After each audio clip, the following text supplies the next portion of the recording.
Welcome to the Barbell and Beyond podcast, where we talk to athletes, experts, and coaches about all things related to training and competing in powerlifting. We will bring you the insights and stories that will take your performance, training, and mindset to the next level. So a big thank you to Kjell Bakkelund for coming on.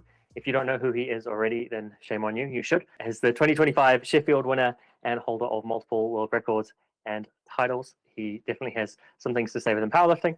So thank you for coming on, and we're both super excited to talk to you today. Thank you so much for coming onto the podcast, and happy 2026 to both of you. Yeah, the same to you, and thanks for having me on. Our first question was, how do you feel about being used as an example for what is potentially no longer allowed in IPF? When I first saw it, I'm like, oh shit, now I really just have to change my grip, because probably now the referees will all look at it. I knew all the time that it wasn't like approved, but they got away with it, so I kept doing it. So I had some sessions now with just changing the grip, and it's okay. It's making it a little more hard because my mobility is not there. So, but yeah, what can I do? You just have to adapt. Were there any other rule changes you saw that you liked, or any other rule changes you saw that you didn't like? And just for context for people listening, on the 1st of January, the IPF released an updated rule book. However, since then, a lot of member nations have contacted the IPF, and that rule change, which was going to be in effect by Sheffield at the end of this month, has now been postponed to take into effect in March. But back to the rules, was there anything you liked, didn't like? The bench rule for me isn't really a problem because I don't use that much legs anyway. But I think it's kind of silly that they're needed to change the rule again because the bench step didn't work. So people had to adjust and adapt to it, and because they did that, they had to change it again. So just drop the bench depth and we'll be okay. People can bench as normal again. So that was fine. People are talking about like the no celebration rule, but it's really not what it says. It's just the rule says don't be an American. Yeah. Oh! So it's the anti-American rule, not the no celebration rule. Yeah, it's probably closer to that. Like, yeah. I think what happened is the internet takes the rule change to the extreme, and then when you look back at the rule and actually read it, a lot of them are clarifications, and they're not as bad as the internet, pulls them to that extreme with them. Memes and culture. Yeah, for sure. I think it's okay because when you watch like different competitions now, people are using more and more time after they're done with the lift. It's not that I don't think that's okay, but like it takes some time if every lifter is going to do that. And I don't know if that's a part of the rule, but like if you're going to shake the judge's hand on the last deadlift, if every person is going to do that, it's going to take a lot of time. So I'm not sure if you can go just to the left of the bar and do the same, or what do they mean, but I think they just have to clarify the rules more. There wasn't really something that the rules that was a big problem. It was just clarification on some things, but they didn't really clarify enough. So I hope they just learn from this and don't come with many rules like 2 weeks before a big meet. So not really. I think it was okay. I can understand that Megan Scanlon will think, or Alba will think that this is a big problem, of course. It seems like most of the problem was with the way that they released the information, which was sort of indirectly. People sort of found out indirectly. In New Zealand, the rules came out on the 2nd of January, but they were in effect from the 1st. And something really positive, I think, has come out of this, which is that now there's due process. Now they're asking for member nation feedback. Now that they've done that once, I feel like they can't not do it next time. So potentially now we have a real process every time there is a rule change, with consultation, with consolidation of the feedback. So I actually think that's a really positive step in the right direction for the IPF. Yeah, I don't think it was the kind that they were hoping for. I I think that in the past I can just change what I want, and they can Yeah. just say, oh, if you don't like it, just leave. Yeah. And that's not the attitude we want to. Like, this is like, what is the sport if there's no lifters, and the lifters have said like this is not okay, and that the IPF is actually doing it is kind of brave for them to do that. And I think this can, as you said, like, be a positive thing. I'm really was, curious to ask you about your grip for a technical change. So I've been thinking about this for the last 2 days. I've been playing around with my grip for squat, and it threw me off mentally. I found it quite difficult to change a position that I've been squatting in for a long time. And you mentioned that you're like, oh, I tried it, it's not so bad. Do you have any tips for, lifters that will need to make changes to meet the rules? Like, what advice would you give someone who has to change something technically? And do you have a way that you do that? Because it didn't seem to bother you at all. Of course, it do bother me, but like, I've tried it most on like my biggest sessions. Then I'm probably drugged with painkillers that probably help with mobility, and it wasn't like the biggest change. Of course, there was like a little change, but I think there's just like the positioning on the hand that I haven't really tried it out. I just saw the rules and just changed it, and like, it's like if you get a yellow card or a red card playing soccer, why like go over to the judge and say like, hey, they're not going to change it anyway.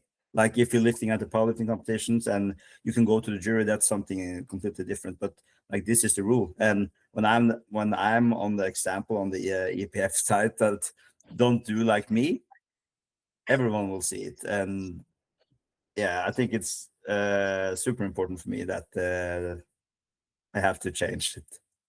Yeah. Okay. Better. High But priority is certainly motivating because eyes are going to be on you. yeah, so got any tips for big change? Like, suck it up. It's kind of a stupid thing, but I think that, like, you just have to try, right? I think if you can't really do it like 100%, you can still, like, you don't really need to like hold full around the bar. You can still like have your thumb in. I haven't really managed to do that either, so it was just better to change the pressure from my thumb down to my like little finger instead. Add the pressure there. It's kind of weird, but it went okay for now. So let's just see at Sheffield. I remember in one of your podcasts, you said that, you're coming into your 19th powerlifting season, which is just mind blowing and an exceptional achievement on its own.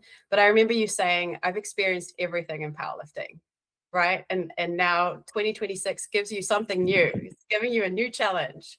And in that regard, with Sheffield, what are you looking forward to? You've got Sheffield at the end of the month, where previously you were a wild card, and then you managed to, you were the favorite. You won the whole thing. What about Sheffield are you excited about? Is it a particular battle, a particular lift, a number that you've got in mind? I think this Sheffield will be pretty different from the second one, or from like my last one. Like, I've done everything now at Sheffield as well. Like, I got out coaching the first one, and I was the reserve on the second one, and I was lifting on the third one, but then I was a wild card. But now I actually got like my earned spot.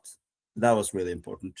I really don't know like what I will do. I will just try to enjoy the moments. I deserve to be there. It will be pretty hard to beat Perk, but like, if I see my life and Perk's life, it's like, even if he got a kid, it's completely different on every face. Like, I need my day job, and I need more than that. I need my coaching job as well, and do good as an athlete to like just live. Like, I have a big house, and I live in Oslo. It's super expensive, and I want to take my family to vacations, do like everything. I don't want like to use this much time on this for them to not like get the enjoyment of it, because powerlifting is really like something I do for me, but also something I do to show them like everything is possible. For me, it's like hard enough to just go under the bar and just lift, because it hurts like in my wrist, my knees, like everything. Like, none of the movements I'm doing is like actually feeling good. Like everything feels really, really bad. And just by doing that, like day after day, year after year, I can't really like find a reason to quit. But to have less pain would be like a good one.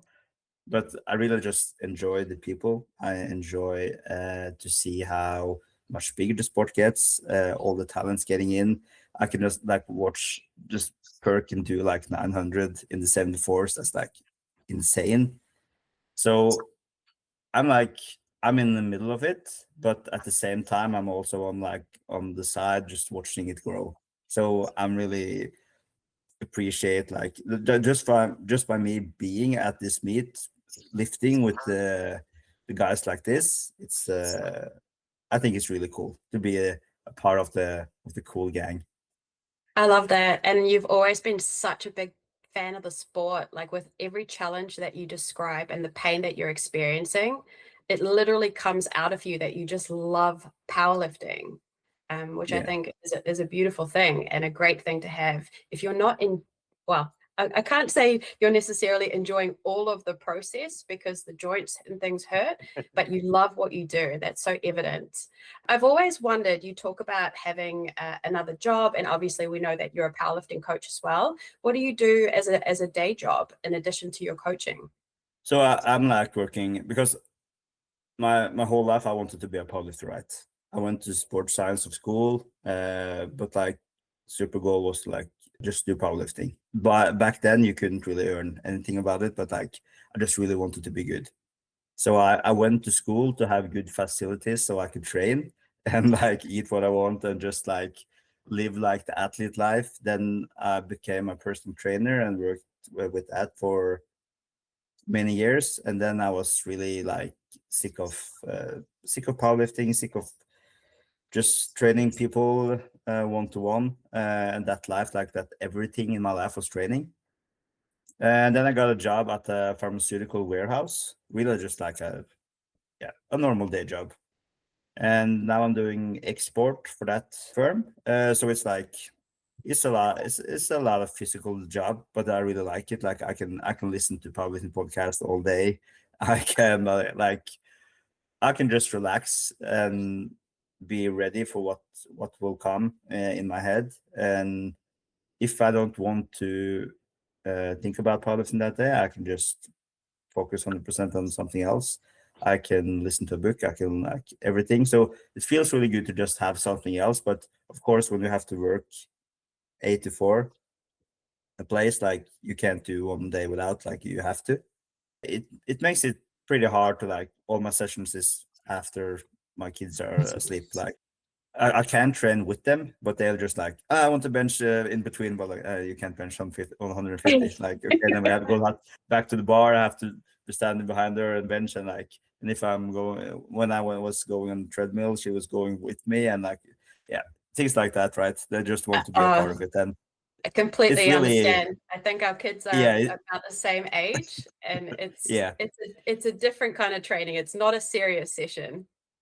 No, it's not, and I really like, even if my wife just come down after maybe the second kid is sleeping and just want to talk, and like I can't really like be in that kind of state and try to like don't think about everything that hurts in the body, or like I just have to be on right for an hour or two, or Focused. try at least.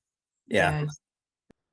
and that's working really good right now. And I also like work as an online coach and do as good as I can there. I have like 25 clients, so there's something, and I do some courses. So I'm trying to be busy, even if it's busy enough with the two kids. But I really love that I can still be doing this and still have the family life. That powerlifting is not the only thing, and family life is not the only thing. That I can do both and still be good in powerlifting and still like being a good dad, being a good family man.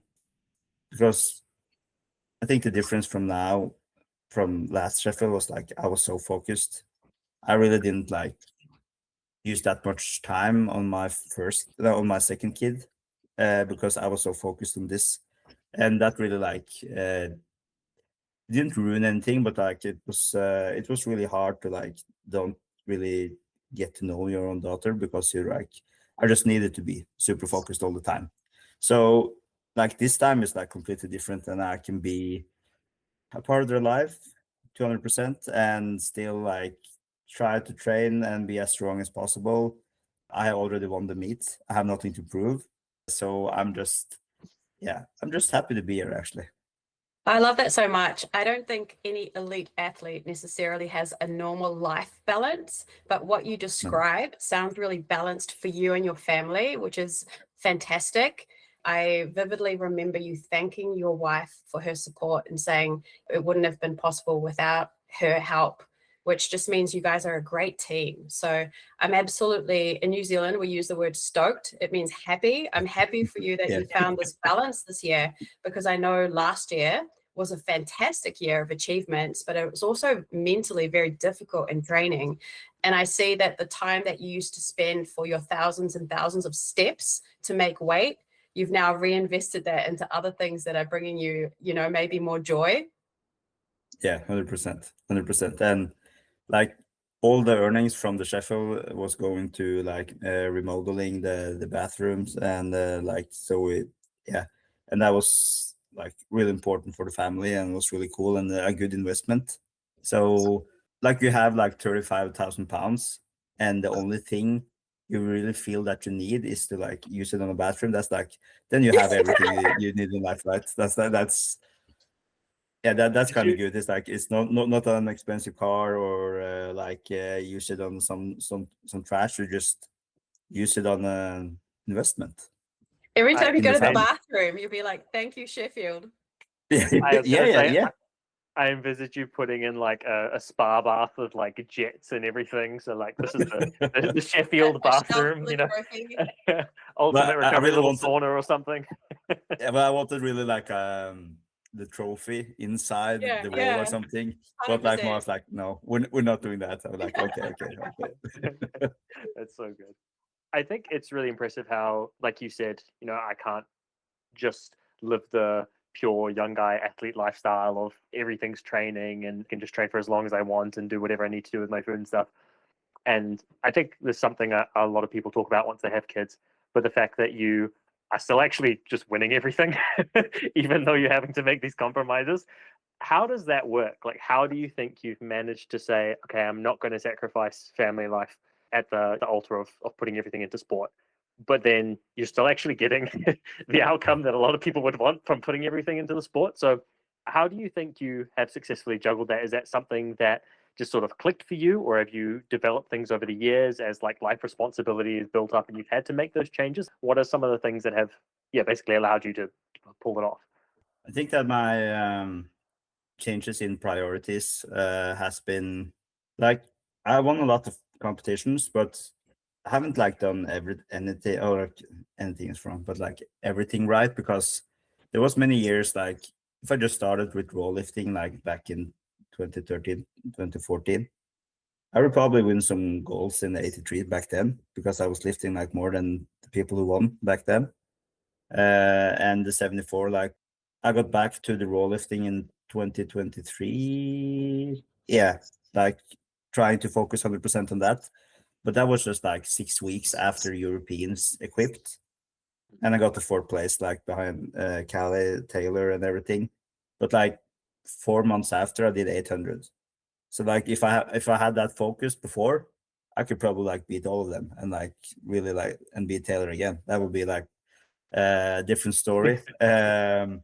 So it's a little luck that Perk didn't come before, because he's like, I don't know, like I know I'm a genetic talent, but when you see like people like him, it's like so exceptional. Like he's doing things that we didn't even do with the equipment. Like he is really one of a kind, and just by competing against people like that is like, it's really cool.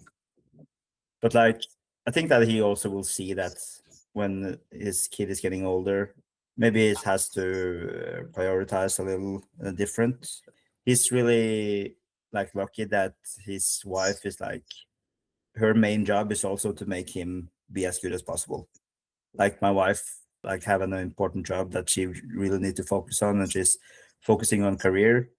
She's the smart one in the family, so she also has to do her thing, right? So it's not just like my thing is like more of a hobby. Like it's more of a hobby, but it's, if you see like the hours I use in a week, it's not that much, right? Like I live my life. I use more time like delivering in the kindergarten and like driving to work and everything like that. So I think after I got my first kid, I started to prioritize training more. Like when I first was training, I was training harder, found new ways to get stronger. So I think there's a little luck and of course some talent, and I have a good drive and I'm really stubborn. So if I'm really like setting myself a goal, I know I will beat it. And I'm shown that now for, let's say, the last 15 years as well. So I think it will be the most important things to show my kids, like that you should just work hard for it. And if you can't get it, it was still worth the fight. If I just remember like back in, now I'm rambling, sorry, but I'm just Go on. getting thoughts in. No, But, no, keep going. like I think this was like 2008, 2009, and I was asking my coach, what happens if I don't like make my lifts or don't lift as good as I hope for? Because you always saw the Russians, if they didn't win, you didn't see them again. They were like probably dead. They were like, you didn't see them. And of course it wasn't that easy to like find people as it is now. Now I find results and everything. But he said to me, like, then you just come back next time. Like it really doesn't matter. Like it's one meet. I think we're Yeah. so focused on that one meet all the time. Like this is the meet. This is the important meet. And when the meet is done, it's like, yeah, okay, it's good. It was fun. But then there's the next goal, right? And for me, it's just like just to find motivation, finding something new all the time. Last year was like a lot of good achievements, but maybe not that many good performances. I think that used most of my energy to Sheffield, and everything after that was like kind of, I was trying, but my body couldn't try. So Arguably, yeah, your and body needed time to readjust yeah, to your new weight class, right? To going back up to the 70, yeah. 74s. Your And body I've been needs rambling time. for so long now that I forgot the question. But I I don't know think if I answered. I don't know if I answered it, but you answered a bunch of other questions. So that was yeah. perfect. Okay. So we have a Okay. goal for 2026 is to have a performance that feels good. You know, sometimes you can Yeah. win an accolade and that's great, but you know it wasn't your best performance or you left something that didn't come out. If you could have a great performance this year, it sounds like you would finish the year feeling like you won. Yeah. Yeah, like Sheffield was really big, and I was really happy about the performance. But by winning the Worlds in Germany 6 months later was, I think that was like was more. It meant more. It was like 30 kilo less on the total, but just I needed to fight. Like on the way to Sheffield, like I was in, I don't know, 15 podcasts. Every podcast, powerlifting podcast, they were like mentioned my name.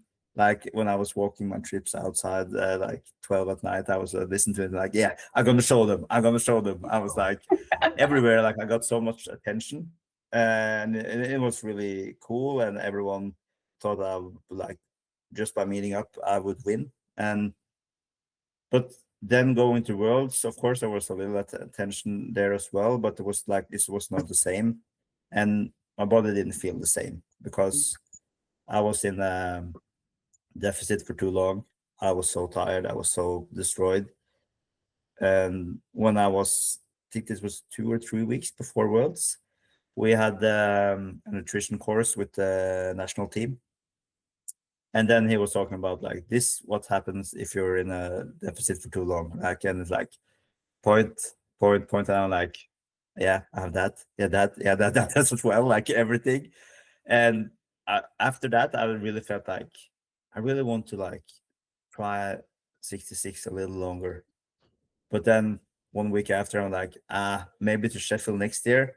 And then week after, I'm like, no, Worlds is the last one, right? Because Yeah, I couldn't you know. really, yeah, I couldn't really maintain it on the way I did back then, because I was, yeah. And like I found my way to go down to 66, but it was like, it was too hard. And when I see myself next to the other 66, it's like, yeah, I'm probably shorter than them, but I'm just so much wider. Yeah, I'm just so much wider. And like I'm an 83, like I've been 83 for 10 years. So like I can eat 10,000 calories, like that's no problem, right? And the others in 66 can't do that. They're just like, they don't like food that much. That makes it pretty hard. Like I like food, I like chocolate, I like everything that has a lot of calories. I That's remember Kidrick saying that you eat like a kid. yeah, I ate like a kid.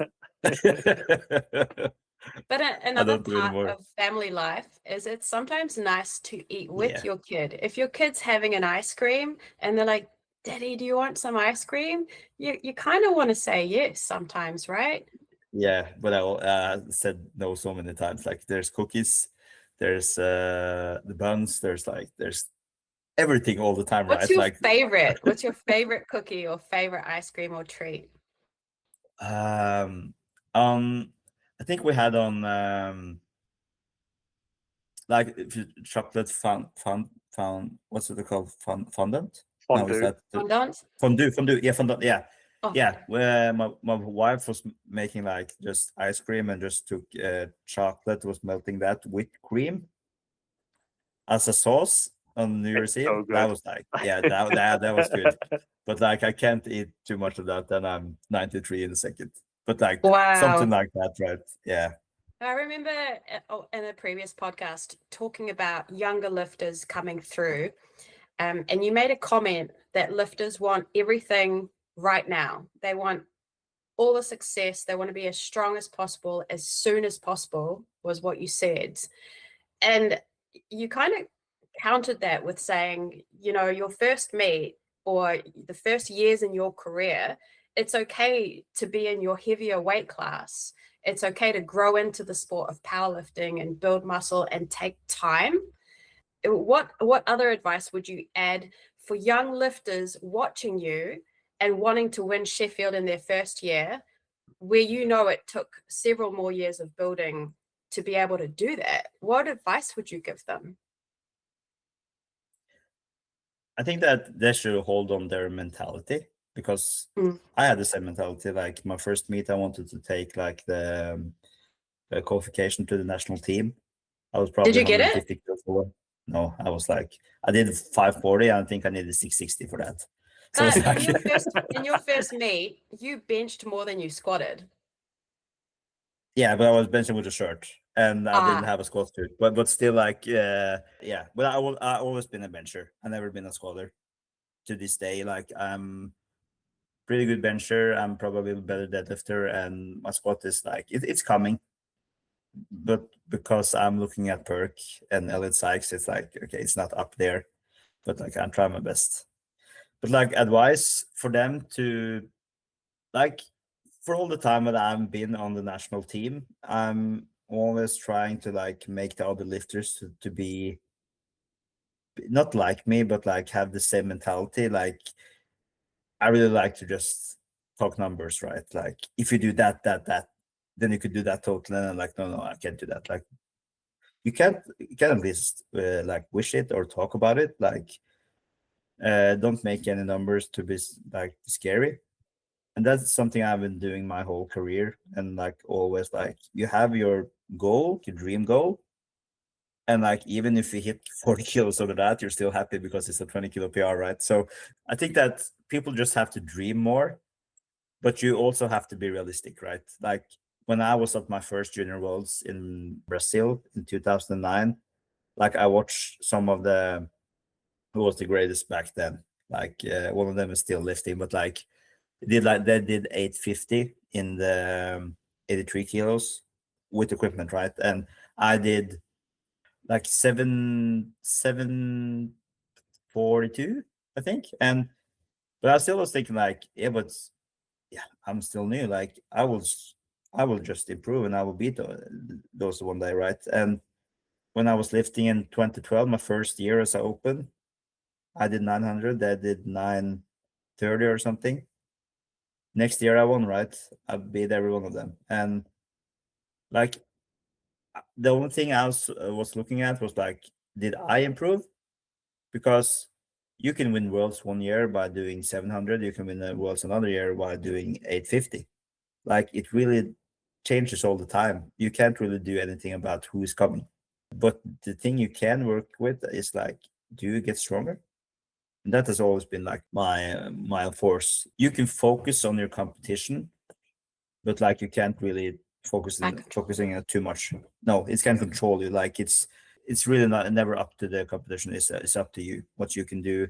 Do the best for yourself. If you're going to be like heartbreaking every time you can't beat Perk, it's going to be a hard life.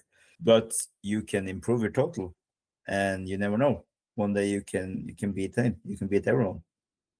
You can get stronger. Yeah. So to summarize some of this really amazing advice is you have to dream bigger and have that bigger goal, and then just continue to chip away and build your strength and get stronger. And you definitely sounded like you celebrated each step of progress along the way, getting to that bigger goal. I'm kind of curious, who knew you were going to be a world champion first? Was it you or was it your coach? My coach, my first coach. My first coach was like, you can just like think of him like an athlete from the past who's like really big. He doesn't look like he trained, but like he has a lot of knowledge, right? Like yeah, you can see the guy, and he was just so good with people. Like if his programming was good, I don't know, probably like normal, but he was like the junior national coach, and as a person, he was like, yeah, really like dad for me. First thing they said when I was coming in, are you using drugs? Just to like, if I was using it, they knew that I would not come back. But I was like, why are you saying that? Like, did I do something special? And I came back, been there for maybe 2-3 weeks, and we had a session together one day, and he's like, someday you're going to be a world champion.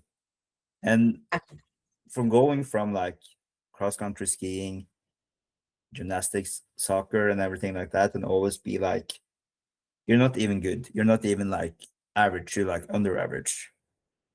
It's pretty delusional to just hear that from another guy like you know the sport, and like people now don't know what happened last year, right? People are like, it's now is the only one. Now is the only year that's matter, but people were really strong back then too. We had Oleg Yaroslav, who was like won like 10 years in a row, like squatting 360 back then. It was still insane, even if it was with equipment. Everyone was training it. So that he can tell me like, we never had a world champion in the 83s, but he can see like my first programs was like 35 kilos box squats and like sumo deadlifting like 140, 150. Like, how can you know that? And because you can have the genetics, you can have everything sorted for you, but you have to do the work. You have to go to training. And I think that when people look at me, they will just say, oh, you're built for powerlifting. But I am built for powerlifting, but it's not because of my physique, but it's because of my head. So I never gave up. I was training like 5 to 6 SPD sessions a week for like 10 years. So I really like did my work. I really wanted to be good. I really wanted to prove for him that every time he used at me was like worth it. Yeah. And he was there when I won. This was his last year as a junior coach in 2011, and I won, and that was pretty cool. And he also saw me win the Open in 2013. So like that was really important to for him to like see that, because nobody else like told me that back then that you can actually win a world championship. And now I have 6, and I'm pretty proud of that.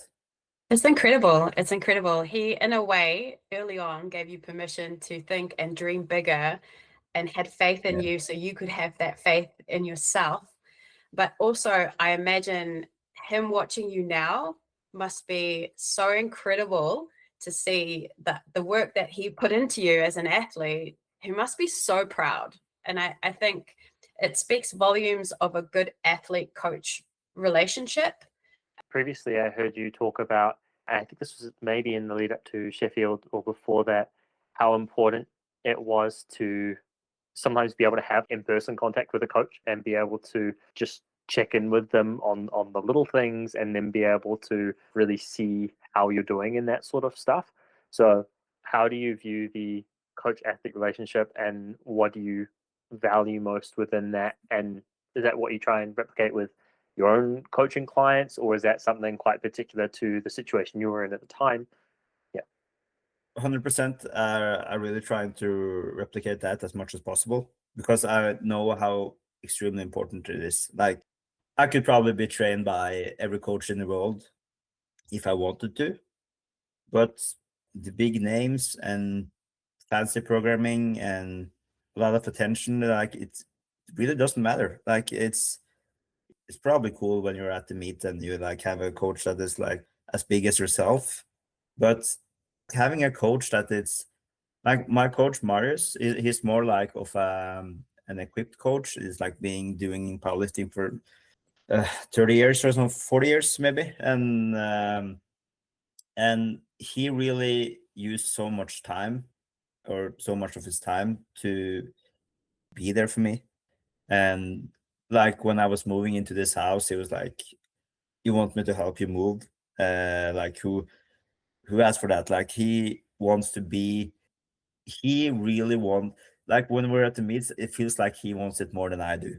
And to have a guy that in your corner that will do everything for you, that's like, he's like the super perfect match for me.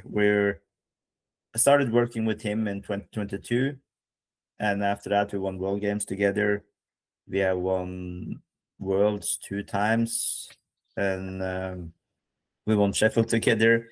Like, we done it all, and that's because he is that kind of coach that when he's in the room, you get like 40 kilos stronger.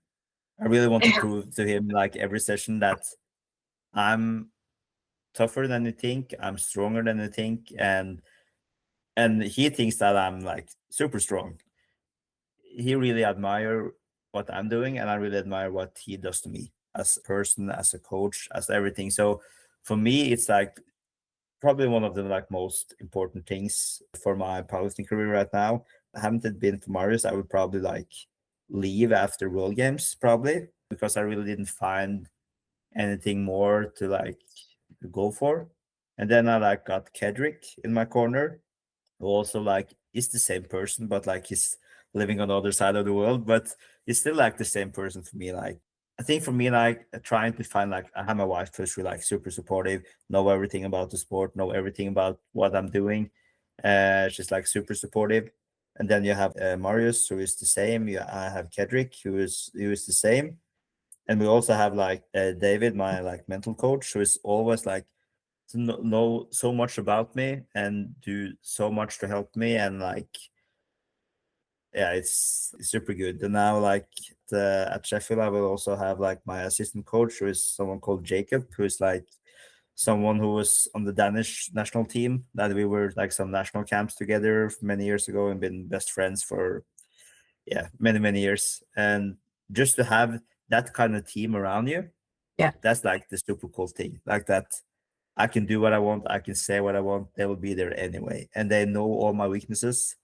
And I just love that. That they know that, like, if I really don't want to lift that day, I'm going to like lift really bad just because I'm so stubborn, right? Like, if I'm on my way to a session and I'm like, this is going to be a bad session, and I'm like, no, it's going to be good, and I'm like, no, I will make this squat look so Determined it's going bad. to be bad.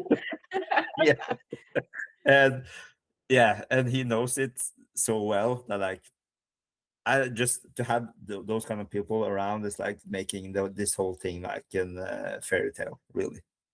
Sounds That's so like cool. a great team, but also that you've actively pulled these people into your world. Sounds like they're kind of handpicked because they're such a great fit and a really great person, which is like kind of a bit of a like cheesy thing to say about powerlifting, but I really like that it doesn't just make you a better athlete and stronger.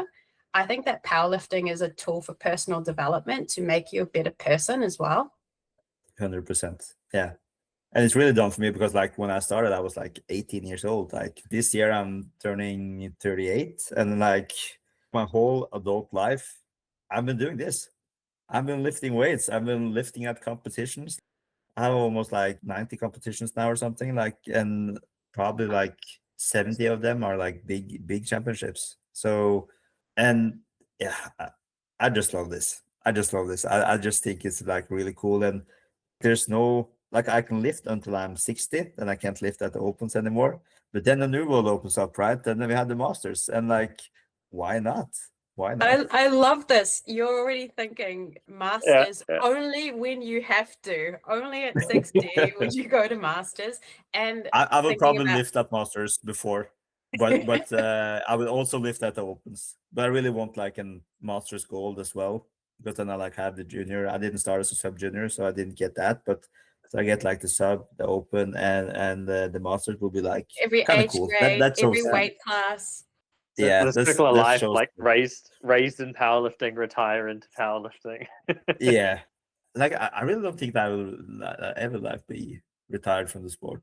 I don't know, but like probably one day I maybe have to, but then I can do bench press. Yeah.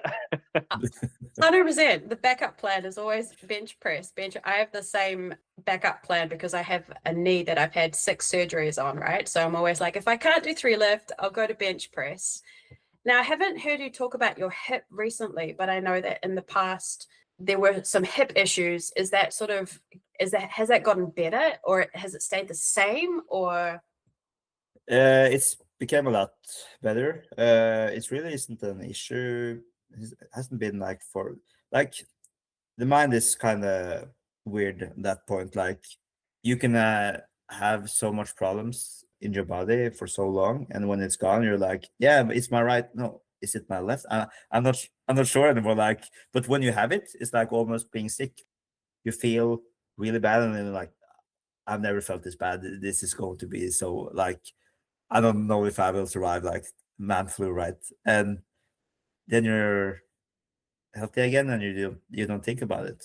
And people often mention that on the podcast, and I'm like, yeah, that's right. Yeah, I had some hip issues, and yeah, the doctors gave me like 5 years in 2019 because I but had. they don't really know. Nobody But really like, knows. this was, no, that's true. But this was like one of the best surgeons in Okay, maybe he Norway. knows. If they, someone they knows, saw they saw like the pictures, and the hips looked really bad, and it was like back then I was so scared, and they said like, you have to quit this, and I wasn't really ready for that, and I think that made everything worse, and I had really big problems after that. Like I have to be in bed for like a month or something.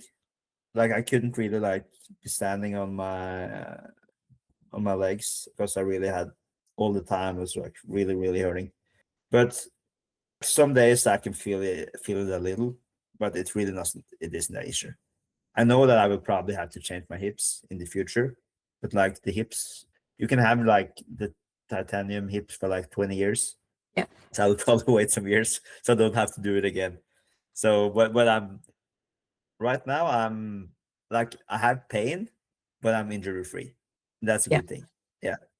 And sometimes it helps not to think about the thing, that you can have that same approach with a body part. But I remember that advice for dieting as well. For if you're having to cut, don't live your life thinking about the fact that you're cutting constantly, because it will drive you a bit crazy. This helps, right? Yeah. Yeah. Yeah. Who Yeah. That was a really interestingly like, has had hip surgery as well. He's gone through hip surgery himself and returned to oh, he did. lifting. So Yeah. You see, yeah. I remember when he said was saying that as well. Like if you're acting like you're on a cut, it makes it all worse. And thinking back to like before Sheffield was like, that was all I talked about. That was all I thought about. Like if I met someone new, like hey, I'm a cut, and I was talking about like that, and it really doesn't help, right? So that was like really some wise words. I'm curious with your coach, Mariusz, at the moment, your routine is to train at home after the kids have maybe started going to bed. Do you always train at home, or do you sometimes go out and train at a gym with other people or with your coach, or does he come to you sometimes? I have some days that I can get out of the house. I have a wife that is helping out, so I can do that. So she just takes the kids home from kindergarten. But actually, to this Sheffield, I've taken every Friday off from work to go train. So I can train. I could train on Fridays without leaving work, but then I have to train after work, and then we have like a 3-hour session, and then I don't get to see the kids before they go to bed. So it's better to just take the day off and just have like some me time, train with him, have a longer session, and get the kids from kindergarten. And it's just, yeah, they're happy, I'm happy, wife is happy, so everyone's happy. That sounds pretty good. Yeah, it is. You'd mentioned your mental skills coach before, and I think that's something that I definitely hear less of. So many people have like, oh, their powerlifting coach and their nutrition coach, or maybe the powerlifting coach and their physio, or something like that. How did you come about having a mental skills coach? Like, was it something that was recommended to you, or did you go and seek one out? And what's it been like for you working with a mental skills coach, I guess at some point before you had one, and then compared to now having one? What do you guys work with? What does that look like? I think this is my third one I've been using through the years. The first one was was in 2017 when I beat Taylor. I had one when I was a personal trainer. There was some NLP coach who was taking end of the coach, and she needed some volunteers. And I'm like, yeah, okay, why not try it? And she really like helped me on so many ways. I also used her to World Games actually again after that, but I don't know if it's that much about the things that we do, but more like there's someone to listen, right? To everything I think about, and just ask questions that maybe people don't ask. That really helps. But I think this was maybe 10 weeks or maybe less before Sheffield. David was sent me a message like, do you want some help into Sheffield? And like 100%. And like we use a lot of time speaking about the meat, speaking about the visualization, speak about like, I think something that is really hard for me is like when I come to meets and starting to warm up, I think the weights feels heavy. And I have like a delusional thought that I was like, when I meet, everything will be super easy. Then it just says to me like, it's supposed to be heavy. You're like close to your max. Like that's like part of the game. And that is a thing where I've worked a lot of. Just think about that. And all like, I don't think there's that many lifters who had the same pressure that I had to the last Sheffield, because it was, yeah, it was a lot, really. Like, but I liked it. But like it took a lot of me as well. But like everyone was expecting me to win. My percentages was on my side, but still, I needed to like weigh in. I needed to make the weight, and he was there all the way. He was there. We was talking like the day before about like how to go through the meet. I've been doing like this for many years on my own as well.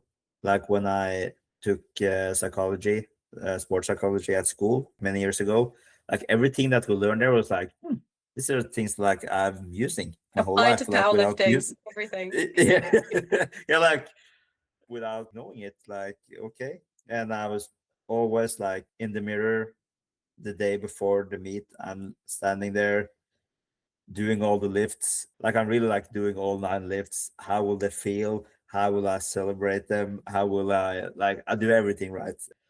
And it looks kind of weird when you watch it, probably, but like for me, it's like something that has always been there. And now with David in there, there's like been more focusing on what small things can I tell myself right before the lifts, for example, or found my own like free space that I can just be away from everything else and just think about that thing. I think small things like that, but most of all, like just for him being another guy that who is there for me, who want to listen to me in a family life or like with family and everything is like it's not always easy.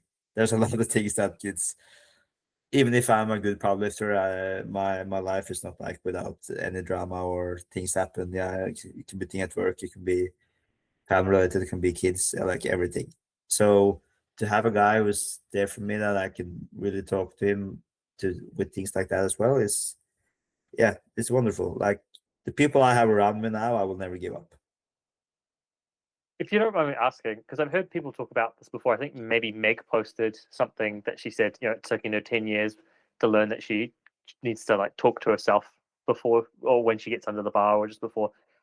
What are those like words of encouragement to yourself? Is it like little mantras you have, or like what is that self-talk that happens just before the lift? Like what sort of things is that for you?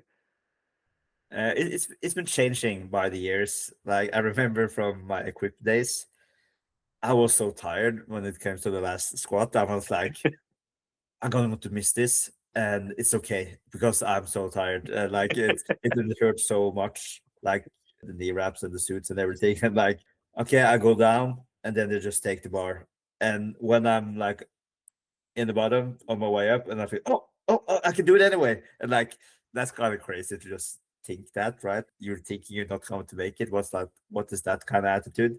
But now it's more like thing that we worked on, like if you say squat, like hip under the bar, so I don't like stand a little away from the bar when I'm lifting up. Trying to use speed because when the weights are getting heavier, I'm getting more scared. Everyone think that because I'm so calm when I'm at the platform, they think that I have fully control, but I really don't, right? Like I'm the one who is almost fell asleep between the lifts. Like I'm so tired. Like not like sleepy is more of the words. Like I'm not tired, but like I feel like I could like sleep in 1 second, and then you go out like for many people, everything happened, and then you go down again, right? So to control that, I'm probably good at it because it's been working now for so many years. But like still think it's like kind of weird. Every time when I go out for a deadlift, even if it's a world record deadlift, I'm like, where should I have my feet today? Shall I stand smaller or more narrow or like wider? I'm not sure. Like it's when I tell people that, people like, but you have the world record in deadlift. Like, don't you like have like one stance that you can be standing in like without seeing? But So you no. just have to remind yourself that your body knows your stance. Yeah, something like that. I'm not sure, but like it's. And your think that intensity arousal curve is really interesting, that you're sort of on the very down of the arousal curve, and you have to like sort of do you have to bring yourself back up before you lift? have you seen me lift? Like it's not that. Like at Sheffield, I was trying to like be more like entertaining, like to be a part of like the whole Sheffield experience. But like it's really not me, right? I remember think after I got my last bench, I was just like I was clapping my legs so hard after it. When I went out like in the back, I'm like, oh, it really hurts my legs. Like that was just a stupid thing to do, but it looked cool. So no, I'm just really calm all the time. I really wish that I could find some anger to just it's like if I'm going around the house and I hit something with my leg or something, it really hurts, or I'm in the traffic and it really sucks, and then you can get really angry. But I can't really get that angry when I'm going to lift.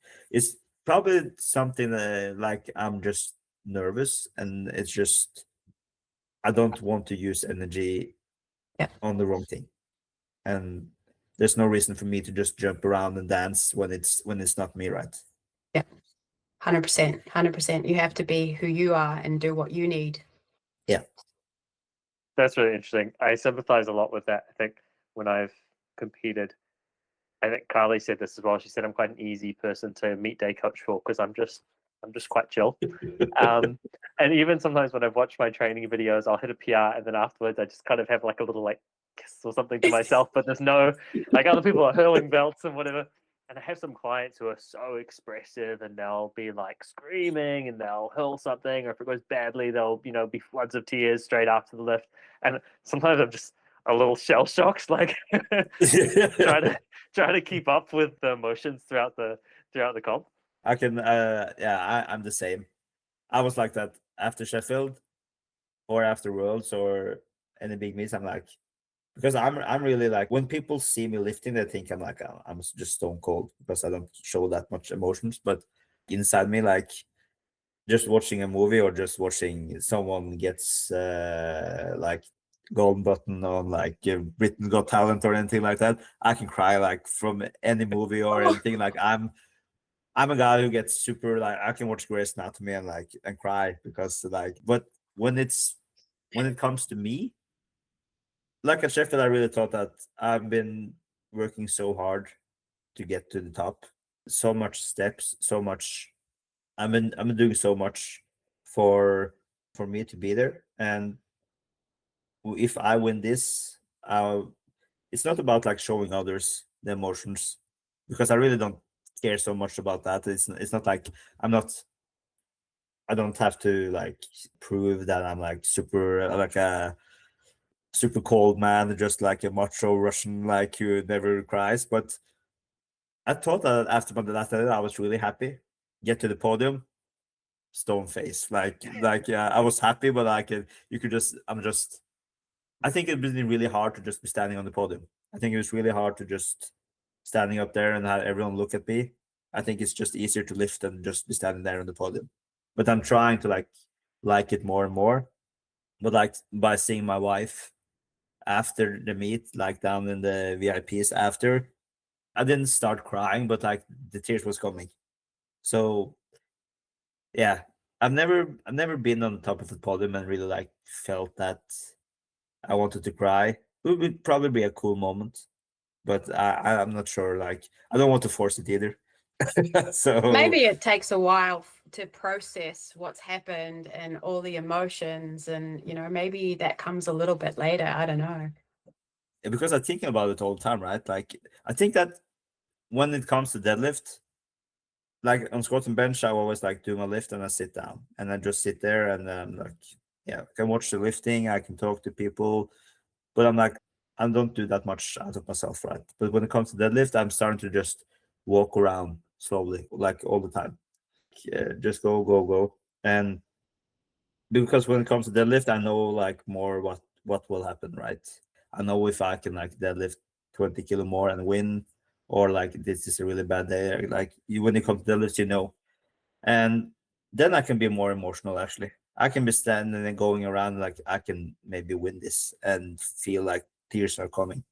So I think that is the place when I get most emotional. And then I get out on the platform and I don't show anything. But like, if you're there in the warm up, you can maybe see it. We need like a camera crew following you, capturing the warm up room highlights.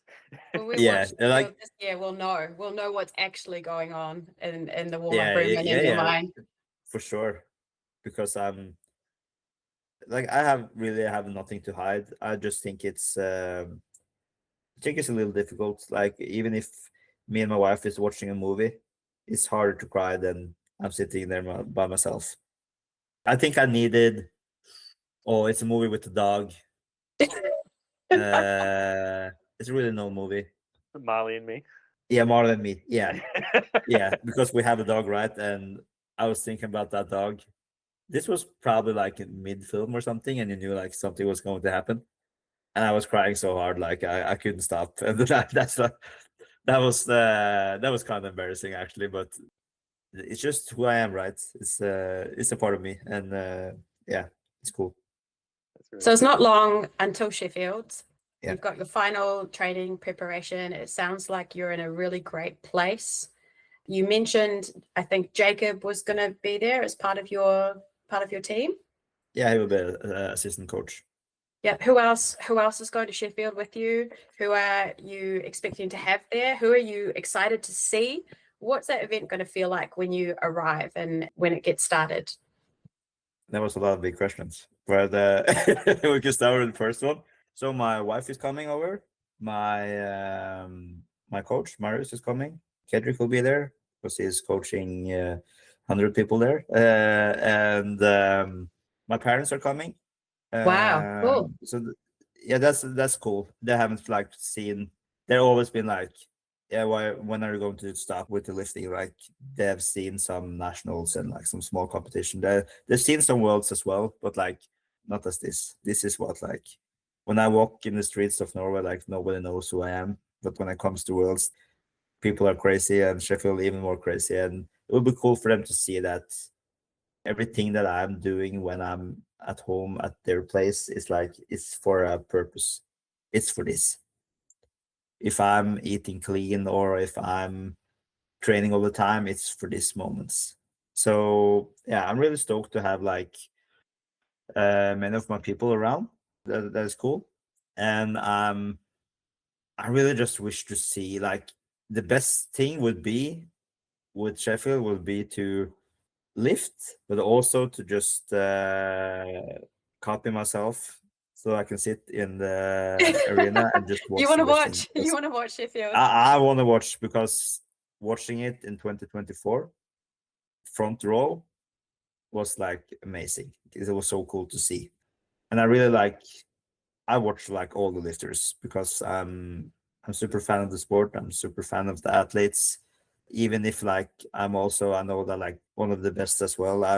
I don't really like feel like it. So when I'm there with them, it's like whoa, these are like the superstars, and I'm like I know I deserve the spot, but like still yeah, there's something else like built different. So I really want to watch everyone. It would be really cool to lift against Perk. It would be really cool to like it's not all about the lifters, it's also about coaches that will be there. Like there's many cool coaches coming.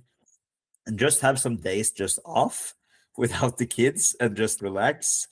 And yeah, just and after the lifting, like just be a part with the people you like. And yeah, so I'm really looking forward to the whole experience. You had one more question in there. I What was think you've that? done a great job of answering that. Yeah, and I know that you quite enjoy talking to the fans and you don't mind being asked for a photo and things like that, which is super cool for the other super powerlifting fans out there. So thank you. I think you're a really great ambassador for the sport and encouraging people to like get into it and they can have a long, successful, enjoyable career in powerlifting. You're a huge inspiration. So just want to say thank you so much and wish you the very, very best at Sheffield. Thank you And so we're much. super excited to watch you and see how you go, and also for the rest of this powerlifting season. Yeah, thank you for being on the podcast. Just appreciate your insights and what you've shared in terms of your journey and mental skills so much. Thank you so much. I hope I didn't like ramble too much, like because I really don't think that much about this when I'm like just living my normal life. But like when Yeah, you the start to kids are talk to asking different something and like questions, right? yeah, yeah, like my mind is like going all over the place, and yeah, I have to be better to just like stay with the question. But yeah, just how my mind work. Yeah, I think the absolutely rambling's amazing. perfect. I think there's so many podcasts that can be repeat of the information or the facts or normal questions about things or programs and nutrition plans and that sort of thing. But I think it's cool to hear a little bit more about the person and the inner workings and that sort of because realistically, like you said, even with a coach being super supportive and just being that person who's in your corner and it's not even so much about the programming, I feel like it can be the same. Sometimes we look to world champions or whatever, and we're like, oh, what program are they running? What sort of diet protocol were they doing? But I think it'd be just as valuable to get some insight into the inner workings and to be like, oh, actually, you do get nervous about this, or you do feel strange not celebrating, or you do sometimes not feel part of the cool kids, even though everyone else is seeing you. And like I think that's so valuable to to be able to see that and makes it a lot more relatable. And that's good to hear. But I think for me, like it's powerlifting for me is like more like the English language as well. Like I don't speak that much. Like I speak English like not that often, right? So when I'm at podcasts and everything, like and I listen to podcasts or reading or Instagram, like that's English. Like but in my normal life, like it's Norwegian all the time, right? So when I'm first like turning to English, it's powerlifting. So it's like it's some kind of mode it goes into. Yeah. The language of the sport. Yeah, for me it is. For me it is. Yeah. That's so cool. Yeah, that's Yeah. so Okay, yeah, thank you. so cool. Such a privilege to get to talk to you and to understand things from your perspective and what that feels like. Man, just a super privilege. Thank you for sharing. You're so good at sharing your powerlifting insights and what's actually significant to you. I feel like you're really genuine in that regard. You're super authentic, and there's no pretense, I think, which I really, really love, No, that you're so open to share about the sport and be so authentic. yeah, I think I'm like after doing, I think like when I did like some podcast like 5-6 years ago, I was more like, so we're going to Worlds, yes. But that was like, yeah, it was all like, I remember having the talk with Ryan on King of List. So it was like he has probably had 20 questions and they were done in like Like 2 minutes, yes, right? no, Yeah. yes. Just talk a little more and just try to like, because I really enjoy being on podcast, and I think also you did both of you did a really good job coming with like interesting questions and more deep questions. Yeah, but when you wrote me and wrote those things, was like this was really good. This is something like I want to talk about. I'm And glad. it was also things that I was really wanted to talk about in the other podcasts as well.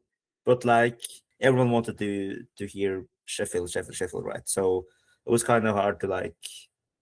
And I was thinking like, if I'm not Sheffield, who am What are I? you?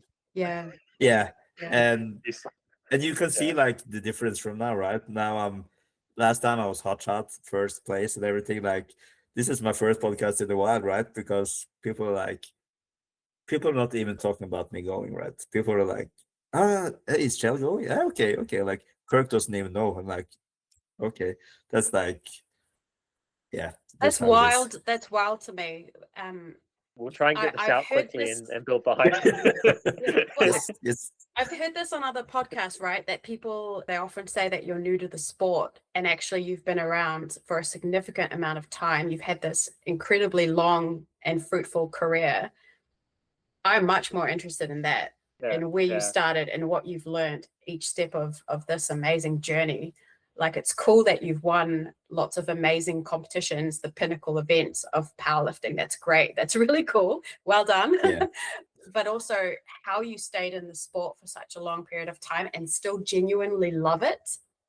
That's amazing. Yeah. But it probably helps winning though.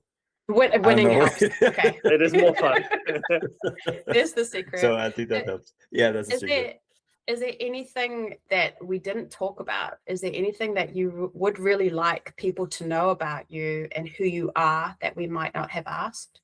I think you touched on like I think like from all the podcasts I've been doing, I think like this is probably my best one because you asked the right questions that I can.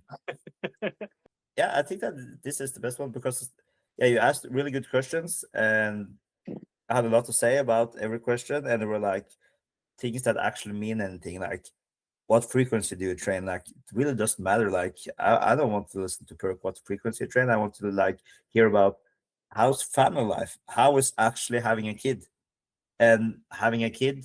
Yeah, that can be super easy. Having another kid, maybe not that easy. So that it's so many things in life. Like even if I have a day job, like I really love when people have like vlogs, just to see a day in the life because it's really interesting to see.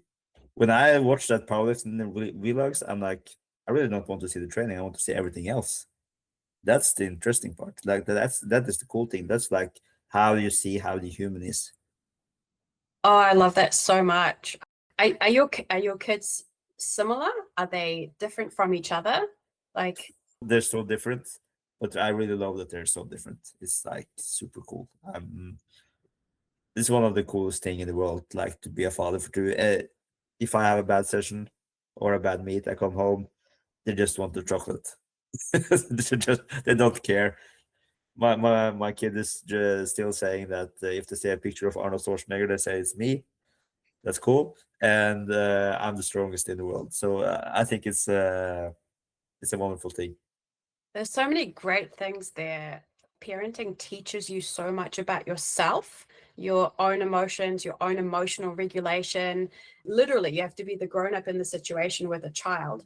You're there to help regulate their emotions and their state. So you have to come in with that kindness and with space so that they can regulate with you. But that is super hard.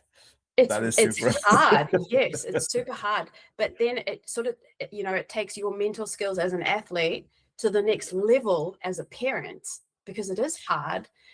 So I think it's such a good thing.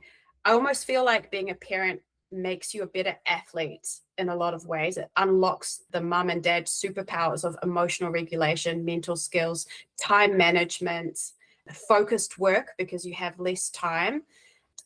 Likewise, I also think it makes you a better coach. I don't know if you've had any experience with that, but have you changed your coaching style since becoming a parent in any way? That's a good question. I think for every year I've been a coach, I was probably like learning something about myself. I think with kids, like I have a lot of clients that has kids. So for me to know that life is more than just the 3 lifts, more than just making decisions. It's really not about it. It's just more about enjoying the way instead of just like, it's this meat. How I get there really doesn't matter. But it does matter because if you really like want something big enough, it really doesn't help about just having that one day with glory and rest of it sucks. It's like it shouldn't be that way. And with kids, it can also be like that. Like there can be weeks that can be really hard. Like now we're sleeping on the floor because our youngest getting teeth. So like it's super tough. But like, and I know many of my clients are going through the same as like it's hard, but we just adjust the intensity. As long as we do the work, this will not matter. And in 2 months, you will not think about it anymore. Or 2 weeks, like when it's done, it's done. It's like, so yeah. But yeah, it was a good question, actually. It was. Question for the both of you, maybe. What's harder, coaching or parenting? Parenting. Yeah, 100% parenting. I was like, you could say like winning Sheffield or parenting, it will be parenting for sure. Like 100%. I'm hoping that when we have kids that it'll transfer the other way, that my coaching experience will give me a jump start on being a parent.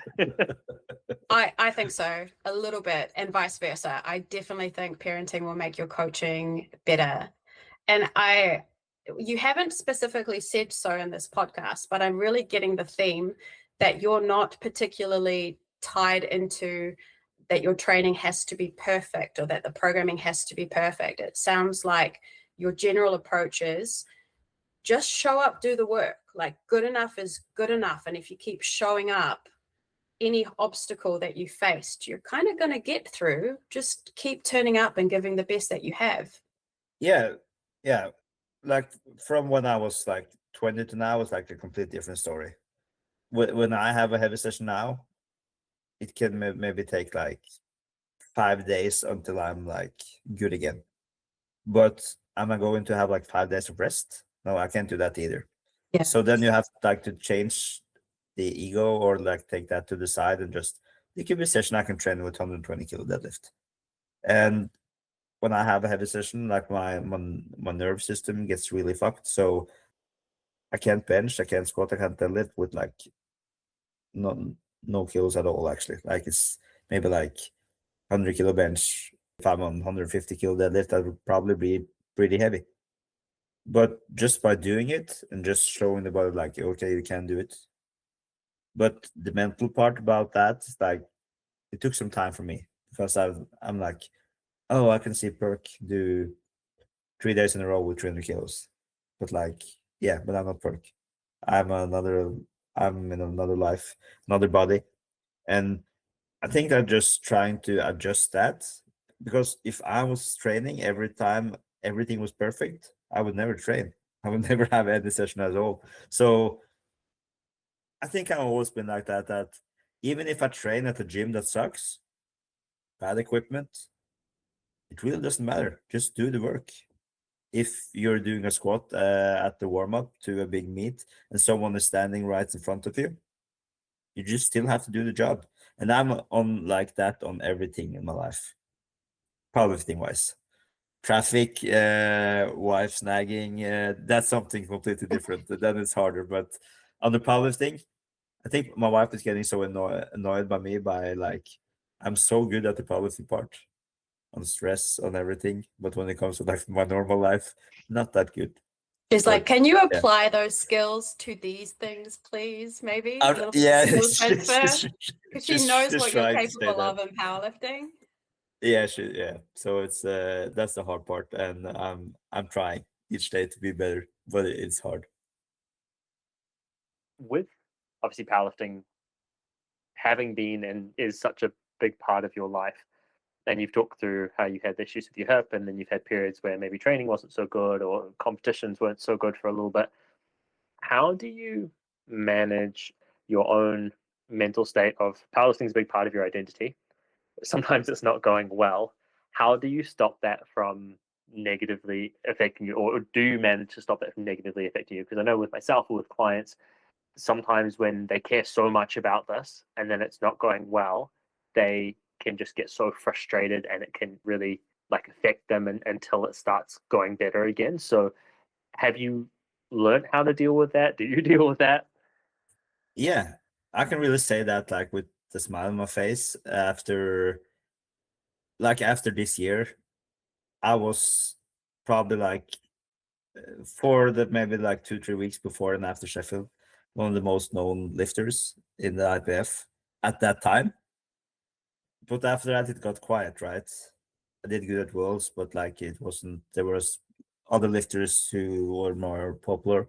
Then World Games didn't do that good, and it's been really quiet. Like I haven't posted anything, and I've been like, but it hasn't been because I'm depressed or I really don't think that I can still do anything good at the meets. But I've been really like working on like just doing the process now because I know that I'm much more than just a lifter. It's probably been I can go a little back if it's okay. Like Go for it. 2019, I lost to Taylor, and that was a really big loss because I won against him in 2017, and then I won the row lifting that I really didn't like, and I thought it was easy and like okay, is this it? And I didn't train that good. And 2018, I was injured, but I could probably compete it if I wanted to. But I knew that if I was going there, I was probably going to lose because I hadn't trained anything well. I met my girlfriend at that time, and my started to prioritize a little different. Then 2019 came, and I lost, and I knew before I got there that I was going to lose. And then I was like, maybe I shouldn't do this anymore. Like this is not fun. Maybe not like, yeah, I lost, but when I won against him, I did 758. He did around 735 or something. And 2 years later, I do 732. Like this is not the way. Like I wasn't going down a weight class. I was just not that good anymore. So I think by that time, I felt that I lost a lot of myself because I didn't win. Now that I'm going to Sheffield and can get like, I don't know, like if I get 12th place, it really doesn't matter because this whole training, like I think the best, like Sheffield was super great, but if you just let's say that is 2024 because it's so close to it. 2025 was like it's not a good training year for me. It's like just I was hungry. I would not say depressed, but I was like just so fatigued. I never felt like this fatigued in my life. and I really wanted to do it, but I was like so fatigued. But like after World Games, we changed something up, and then like I just feel so good now. Like I hope like I can do 800 and like, but that's just it will not beat Perk, but it will be better than I've done like from the last year. And that's the only thing I'm thinking about. Like I'm enjoying training, I'm enjoying life, business is going good, work is going good, like every part of my life is going so good. It really doesn't matter that I don't need to be the best, but I will be sounds kind of cliche, but like the best version of myself. And I'm really there now. Like I'm a much better parent than I was 4 or 5 months ago. I'm a much better husband. I'm a much better person in so many ways. So if that takes some kilos off my total, it's okay. I love what you've described because it's a mental skill that athletes are often taught now, which is not to put all your eggs in one basket, right? It's to have lots of different important areas in your life, lots of diversification of who you are and what makes you you, and which people in your life love you and are important to you. And yes, you will always be a legend in powerlifting. Nobody can ever take that away from you. But now you have all these other areas in your life that are going well, that make you happy. You remind me a little bit, someone said to me once, like, if you don't win a powerlifting competition, all the people in your life that love you will still love you. So all the important things are actually always still there. And so it sounds like you've arrived in this really confident, happy place, which is just the coolest thing ever. Yeah, it feels really good. And I really hope that I can come back to the podcast like after Sheffield. Oh, we would love So We'll that. do it. yeah, I really want to do that. I really want like I think this podcast was so like it was different, and I really feel like you guys deserve to be like if I'm coming like top 3 after King of Lifts has to be the first podcast I'm at because I'm at Sheffield.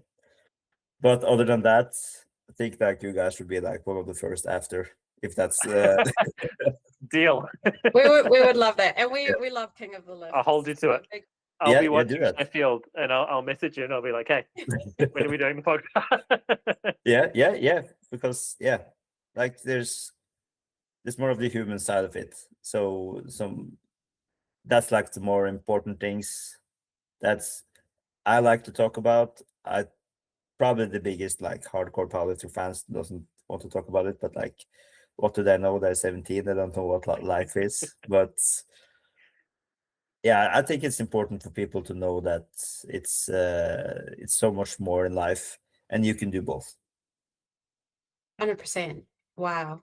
That's cool. You've inspired me so much. You Yeah. can do both. If you figured out how to do it, I'm still struggling. I'm going to keep trying.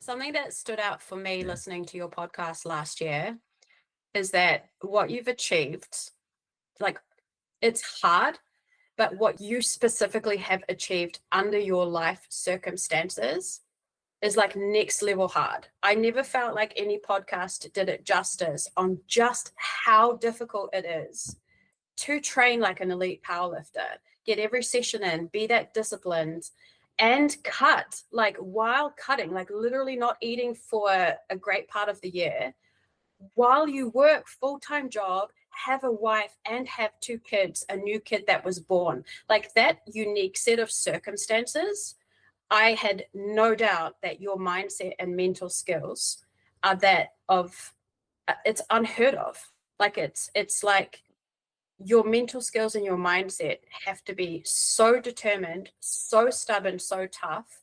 It's just such a unique set of circumstances, and that you are able to keep going and achieve the goal. I mean, fuck, someone should write a book. Maybe you should write a book.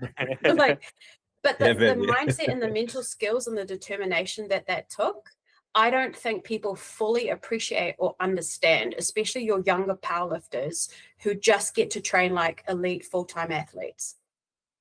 And not taking anything away from them, right? Not to take anything away, just to add more credit to how amazing it is what you've been able to do.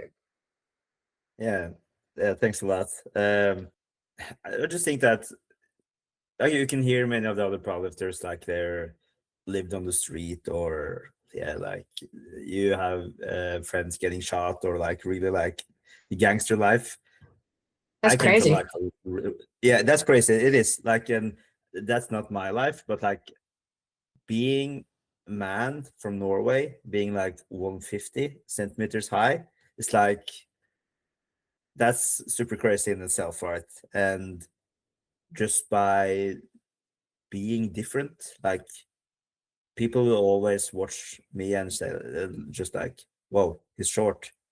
And that can go two ways, right? You can either be depressed about it and think like, oh, why I'm not taller, right? Or you can just use it as an advantage, right? Like if you see me, you never forget me. And that's because like my physique is kind of weird, but like I think it's cool. I just met so many people that have, if there's like mental or physical thing like that's have hold them back, and that could be me myself. Like I could also be that guy, but I chose to not be that guy. I wanted to be something great. Like even if my wife is taller than me, it doesn't matter. Like because she says like you act as you're 180. Like that's like my Big man energy. attitude. Yeah. It was like that's like more of that attitude, and like I think that's going through the whole life, like never been any good at school, but I'm still like working my ass off to like get the life I wanted to. I like have everything in my life that I want now. Like when we're like done with the last part of the house now, like the basement, like we're nothing more that we really like have to buy in our lives. Like I'm just so happy I'm there before I was 40. All the working, and I just love to work. I love to like work hard. I think that's a really big part of my life and like how I am as a person. So I just think like this is how I want my life to be. Like I could be a professor in anything, or I can like earn a lot of money doing a different sport, but like it's kind of cool like doing it pretty good in a niche sport like powerlifting as well. Like even if a guy earns 1 million, right? Like he doesn't bench 200. Like that's kind of cool. Like everyone's asking how much to bench, and it's cool to be like stronger. And yeah, Money can't buy that. Strength is earned. yeah. You can't buy bench press. Yeah. No, you can't. You can't. So yeah, I just think it's cool. It's like life has been hard in many ways, but I like it that way, and it's still going to be hard on many different on many ways. And after Sheffield, we can talk more about this because it's going to be exciting. For the highest quality, personalized online coaching that will see you achieving your best powerlifting results, book a call with one of our expert coaches at Barbell and Beyond. We specialize in competition prep, nutrition for powerlifting, and helping you develop an elite athlete mindset. All of that and more can be found over at barbellandbeyond.online.